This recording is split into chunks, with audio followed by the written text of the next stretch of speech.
Bener. Asli. Bener ngeliat. Iya, bener ngeliat. Asli ngeliat. Iya, asli ngeliat. Bener berani sumpah lo. Ayo. Berani. Yang pertama, Peggy Setiawan Cianjur merupakan anggota geng motor Moonraker. Ciri yang kedua, Kang Deddy meminta Peggy Setiawan itu membuka jaketnya. Ternyata di kanannya itu ada tato ya. Assalamualaikum warahmatullahi wabarakatuh. Jumpa kembali dengan Banyuwangi Official. Oke teman-teman, selamat pagi semuanya. Dan pagi hari ini kita mau nonton lagi video yang masih viral tentang kasus Bina Cirebon. Dan kali ini ada video dari Kang Deddy Mulyadi lagi mewawancarai yaitu Pak Rana. Katanya waktu ada kejadian pertama kali tahun 2016 itu dia mengetahui langsung. Oke, bagaimana videonya nanti kita simak bareng-bareng. Jangan lupa like, komen, dan subscribe juga di channel ini Banyuwangi Official. Untuk videonya kita siapkan dulu dan nanti kita ambil hikmahnya dan bagaimana video ini nanti kita simak bareng-bareng. Let's go, kita tonton dulu untuk videonya Kang Deddy Mulyadi. Oke, lanjut kita tonton. Pengetahuan Mas pada kecelakaan itu apa? Kalau saya kan berangkat ngojek, Pak ya. Ngojek di mana? Ke arah Polres Sumber. Arah Polres Sumber.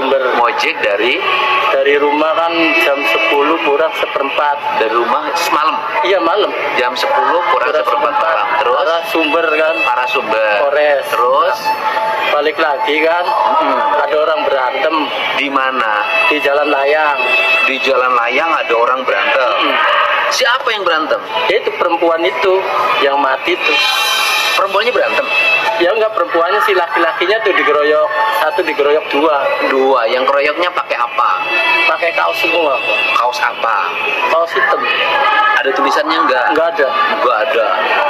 Enggak ada tulisan. Iya. Mas lihat waktu mereka dikeroyok.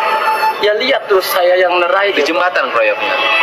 itu yang dekat yang ada pot-potnya tuh Di mana itu? di Jalan Layang tuh. Iya, di flyover. Di situ. Iya. Dikeroyoknya. Dikeroyok di situ. Iya. 2 orang. Iya, 2 orang.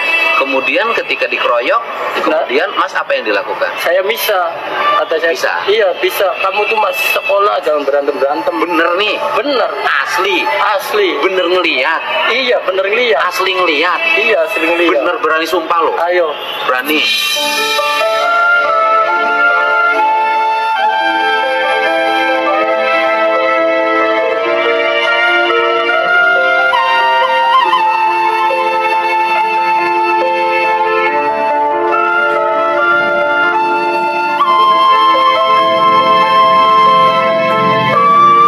Saya kan sampai jadi saksi Polda Bandung, Pak. Di Polda Jabar. Iya, 2016. Diperiksa di Polda Jabar. Periksa. Menjelaskan. Iya.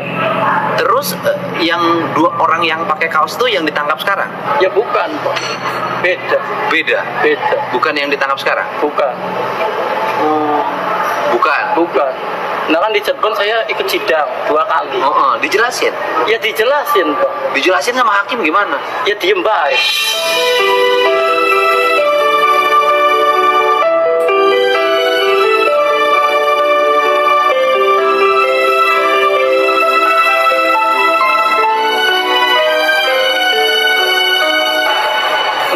Enggak hakim yang dengerin, terus Iya. nanya. Enggak nanya hakimnya. Apakah saudara melihat? Iya, nanya gitu, cuman itu bukan orangnya aja yang 7. Ya bukannya aja. Oh, bukan. Kata saya itu bukan. Yang benar kamu. Ya itu bukan, Je. Bukan. Itu mah rada kecil. Kalau sekolah tuh SMA kelas 2 kata saya tuh. Soalnya sama kayak anak saya sih. Oh, yang berkelahi itu kecil. Kecil SMA tuh kelas 2 dalam sekolah tuh. Soalnya sama seumur anak saya. Yang berkelahi itu berarti sepantaran Eki. Iya, sama. Sepantara. Iya, sepantara. Yang 2 orang itu. Iya, Sepantara. sepantara. Nah, setelah dipisah terus apa? Setelah dipisah kan dia turun ke bawah, Turun ke bawah ke gimana? kolong jembatan. Yang mana? Siapa yang turun? Yang ke bawah? orang 4-nya nih naik motor Beat 2. Empatnya turun ke jembatan. Iya. Turun. Turun. Setelah turun dari situ, Nah, saya kan lurus Pak ke Kali Tanjung. Oh, sudah dipisah, Iya. mereka turun ke Turun. jembatan. Ke jembatan. Terus Saya kan langsung ke Kali langsung Tanjung. aja berangkat. Iya, berangkat. Nggak balik lagi situ.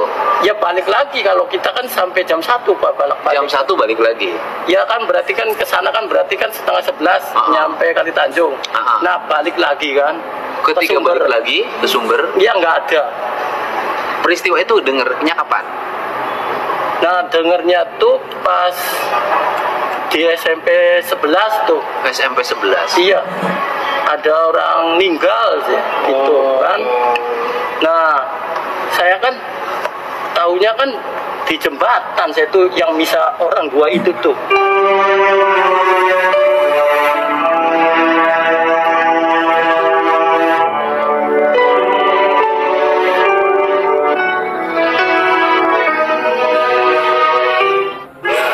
Halo, assalamualaikum.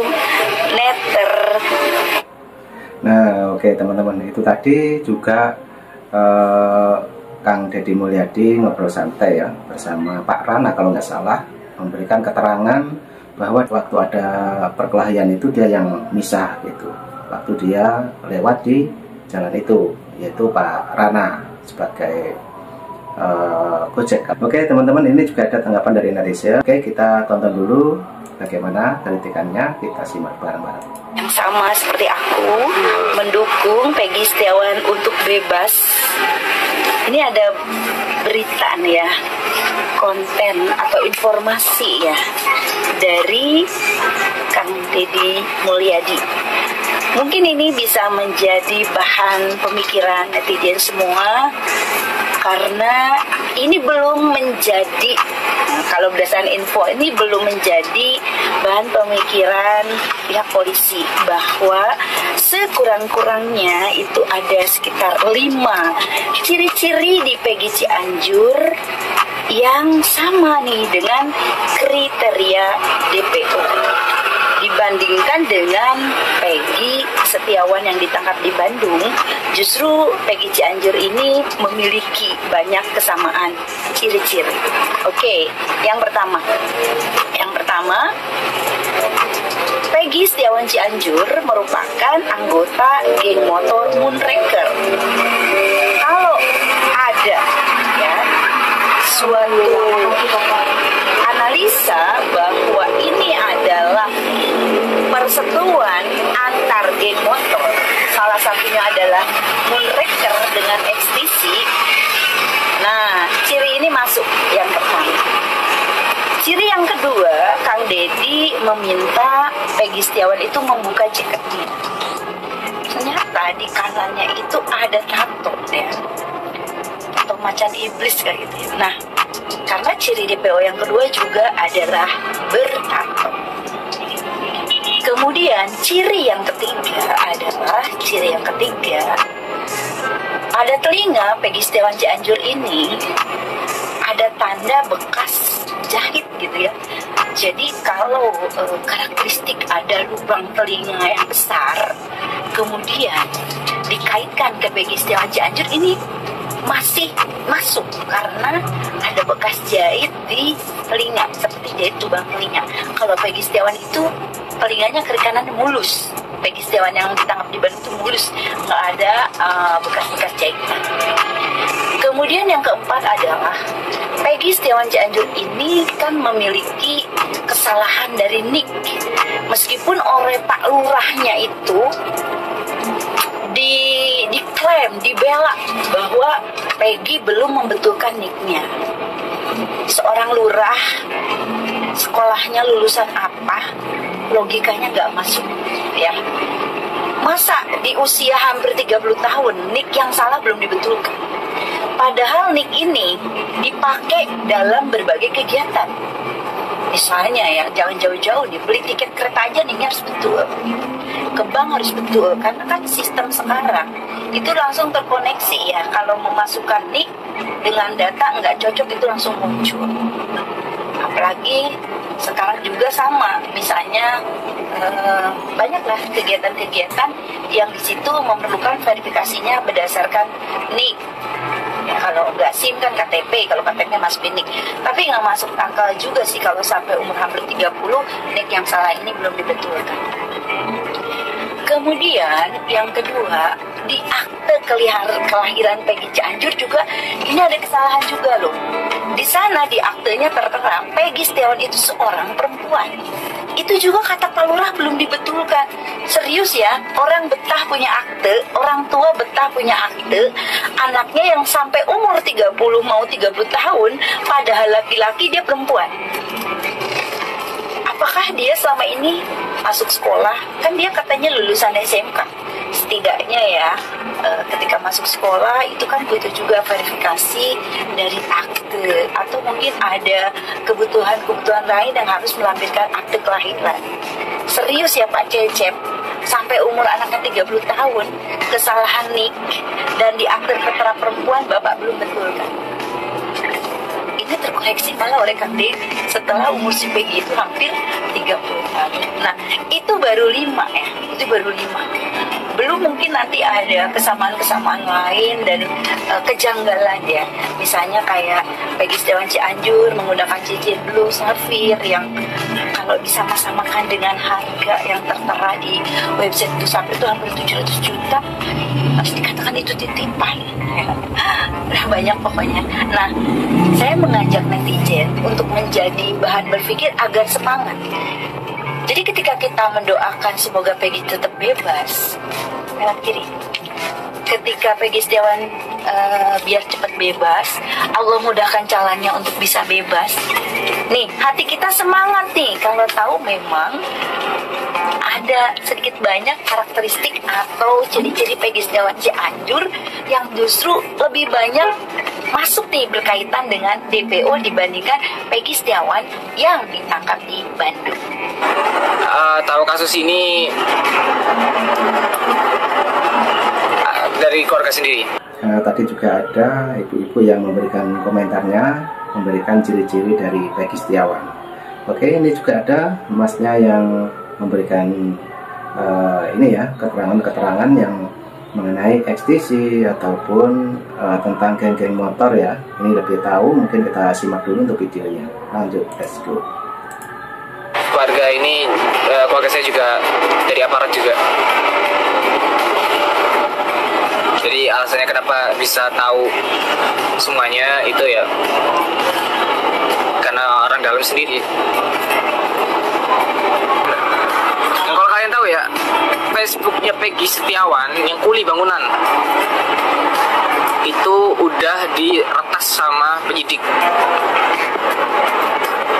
Jadi kalau sampai ada akun Peggy Setiawan ya yang asli itu posting hal yang nggak pantas ya, mungkin meracuni penglihatan rakyat. Oh, kok Peggy Setiawan ini katanya alim kok malah posting kayak gini-gini gitu kan. Itu bukan Peggy yang ngejalanin, oknum. Dan mungkin kalau kalian tanya ya kenapa saya nggak langsung minta perlindungan ke LPSK itu. Sebenarnya ya polisi ini ya juga udah tahu siapa saya ini, dan mereka juga ya mikir-mikir kalau nangkap saya. Tapi saya nggak nunjukin itu ya.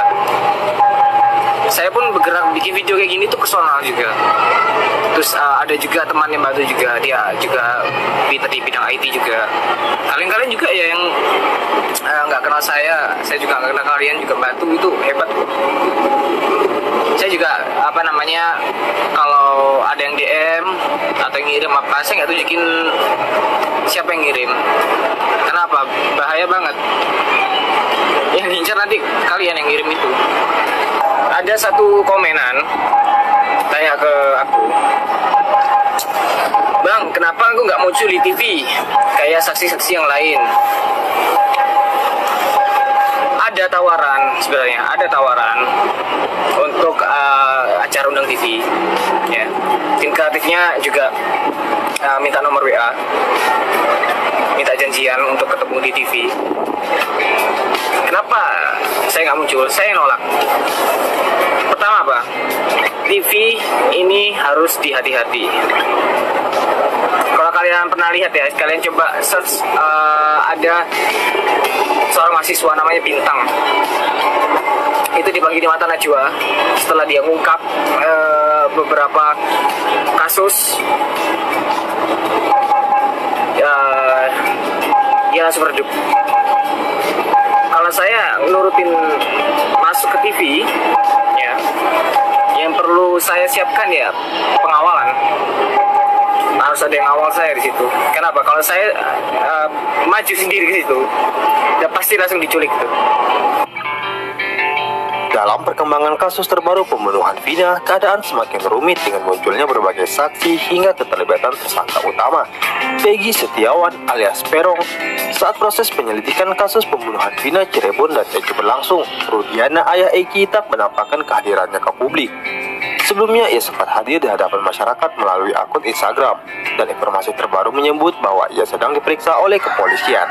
Namun saat ini tersebar foto Rudiana sedang bermain bulu tangkis. Oke, teman-teman, videonya sudah habis. Dan itu tadi Kang Deddy Mulyadi juga ada, tadi juga ada mbaknya tadi ya, yang memberikan solusi ataupun kritikannya. Juga ada Masnya yang baru saja itu memberikan keterangan-keterangan tentang Peggy Setiawan. Oke, dan ini sudah situasinya lumayan pagi. Oke, selamat pagi semuanya. Terima kasih yang sudah menonton. Sampai jumpa nanti di video saya selanjutnya, tetap di Banyuwangi Official. Oke, dan selamat pagi. Terima kasih. Assalamualaikum warahmatullahi wabarakatuh. Sampai jumpa.